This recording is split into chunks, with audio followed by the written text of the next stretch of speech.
Back here at the Brickyard 400 presented by Golden Corral, we're under our first caution on a first lap multi-car crash, and we're going to take you back and show you exactly what happened, because Sam Hornish was right behind Kyle Busch as they entered turn number 2. Here we go. You see the two cars right here as they're coming off turn 2 or turn 1. They're going into turn 2, and Sam Hornish is actually behind Kyle Busch.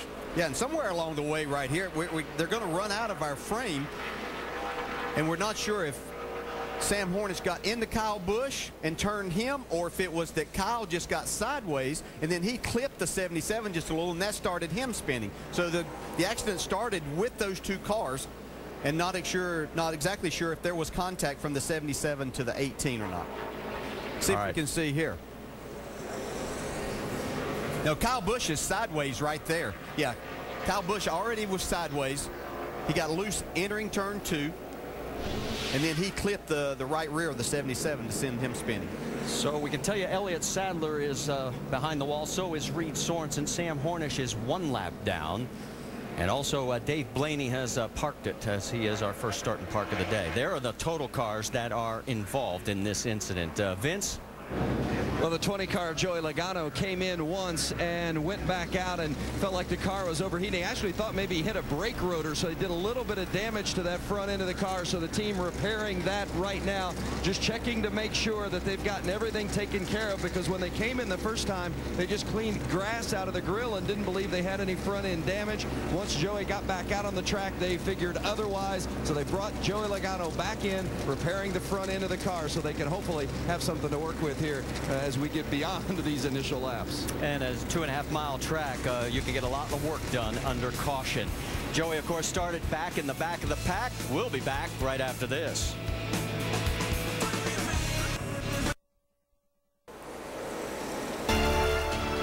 The Indianapolis Motor Speedway, built back in 1909, originally with 3.2 million bricks. That's why we call it the Brickyard. We're under our first caution after a multi-car crash and turn 2. Time for us to give you the AT&T Fastest Pit Crew of the Year Award update. Jeff Gordon's crew is currently in the lead, but you can help determine the standings. Vote from your AT&T phone by texting the car number to 2258 for the pit crew you think is the fastest and most valuable. All right, we heard Vince talking earlier about Joey Logano saying he might have hit a brake rotor. Well, we dug up the video and take a look as we take you back. See all this debris. When these cars hit the wall, right there, big piece of debris looked like it was a piece of brake rotor off of Reed Sorensen's car after he hit that wall. Probably lucky if it didn't put a hole in the radiator. Looks like it caught the corner of the car. Now, we also saw the 18 involved, and Dr. Jerry Punch has an update. Marty, remember I told you how bad Kyle was in final practice yesterday, 26th overall. He said the car was just so tight, so he left here to go out to ORP to race a nationwide race. And Dave Rogers, the guy, said, we're going to loosen the car up.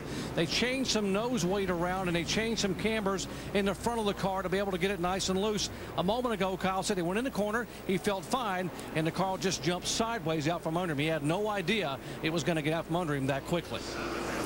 All right, thanks, Doc. And remember last year he had a tire that let go on him, and that's what took him out of contention in last year's race. He's right now shown in 36th position. So we're getting ready to go one more time around. Gives us a little more time to talk about, okay, we've got this competition caution. We'll have to check and see if NASCAR may move it back now, because what they want to do is check tire wear because of all the rubber that got washed off last night in the rain. Yeah, pretty heavy rains last night, and we know how this track is kind of sensitive to tire wear, so that NASCAR probably wants to make sure that with the green racetrack that everything's all the tires look good, and I'd say 15 laps is a good number. Yeah, but we're going to be at lap 7 here and really haven't run more than 2 corners actually on the tires, so you have to wonder if they might extend this up to around the 20 lap mark to make sure that we get some green flag laps on the tires. As soon as we get the news, we'll update you. And they're letting us know that as of right now, it has not been changed, but the officials are considering that. Let's reset it for you. You've got Montoya. He's decided to choose the inside. It'll be Jimmy Johnson alongside again, then Mark Martin, Jamie McMurray, Ryan Newman, Greg Biffle, Clint Boyer, Jeff Gordon, Jeff Burton, and Kevin Harvick. That's your top 10. Now, the 77 is being penalized excessive speed. Vince? Well, you noted the penalty for the speeding of Sam Hornish Jr. in the pit lane. That's why they're holding him now. I just chatted with crew chief Travis Geisler a moment ago, and he said nothing structural damaged on the race car, all body parts. He said really a lot of aero damage. And of course, guys, you know at this racetrack, aero is everything, and it's certainly going to be a tough road to hoe for Sam Hornish Jr. the rest of the way with all the extensive damage on the back end of this race car. Yeah, Vince, I think I'd rather have a bent snout than have the body tore up like that, because this track is so aero sensitive. No, this is going to put him 2 laps down now, as he is shown right now in 40th position. Also off the track now, we can report Michael McDowell. We already reported about Blaney Sadler and Reed Sorensen in the 83. So let's get ready to try and start all over again. We didn't make it through lap number 1 before we had caution, but the Chevrolet Corvette pace car turns down pit road, and here they come down the long front straightaway here at the Indianapolis Motor Speedway. The fans come back to their feet. Still have not seen the green flag. Getting close to the restart line, and they're waiting and waiting. That's how long it takes. Here we go. We're racing again at Indy.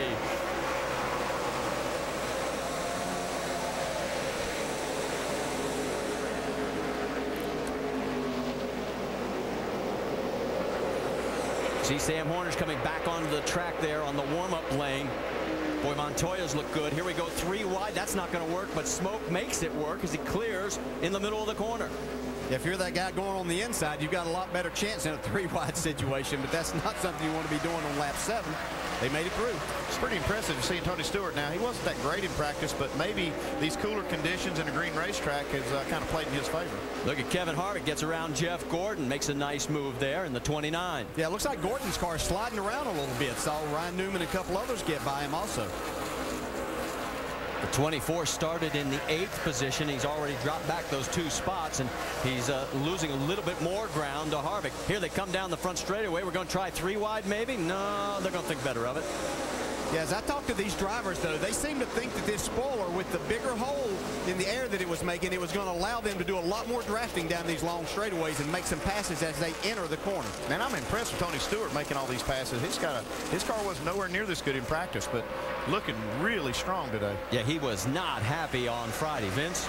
Well, they got the race car pretty good in those final practices on Saturday, and Darian Grubb told me this morning, he said, I think we've got a real good baseline for the car. He said it's going to start off with a green track, so we think the car's going to be a little bit free. So we're going to start snug, because that's what we learned from the tire test here, and that's exactly the way that this situation has played out. But bad news for Stewart's teammate, the 39 of Ryan Newman, slowing down, Marty. Yeah, he's got a flat tire, and boy, he almost went into the wall, and he can't get to pit road. Now he can finally duck down and make it into pit road. But this is going to cost him, as we are staying green. He was 7th. He was one of those cars that was 3 wide, I saw, as they entered the corner. Maybe made some contact with that left rear tire. See right there, the left rear smoking. Boy, the heartbreak for Newman. He had a good start. He was running in the 7th position, and now all of a sudden he finds himself 55 miles an hour, struggling to get back to pit road. There's his crew. Side tires, left side tires right here. Left side tires. Here comes your race leader, Juan Pablo Montoya, followed by Jimmy Johnson, Mark Martin, and Jamie McMurray, and they're coming out of 4, and he is definitely going to go 1 lap down. So bad news for Ryan Newman. He just leaves pit road now. Montoya has opened up a 7/10 of a second lead. We're seeing lap times that are quite a bit faster even than happy hour practices, where they ran their fastest laps. The racetrack is really fast right now. Let's go back and show you what happened to Ryan Newman. You can see him already out of the groove right there, having that tire go down. He's on board with Dale Jr. He got extremely loose getting into turn 3. Didn't know at that time that he had a flat tire. Tell you what, the guys that are clipping the dirt there and kicking it up onto the track, that's not very good. It's going to make it kind of greasy. And all of a sudden, here comes Carl Edwards in for an unscheduled pit stop. And we're getting the report that he was running hot. He was 17th when he came in. Still got a report that Ryan Newman's car is continuing to smoke. And there, oh, he's got another. Yeah, he's got a left rear. He's got a tire rub. You can see that quarter panel right behind the tire was bent in. Could have been from contact from the rear, pushed that in close to that tire. We're going to have to fix that this time.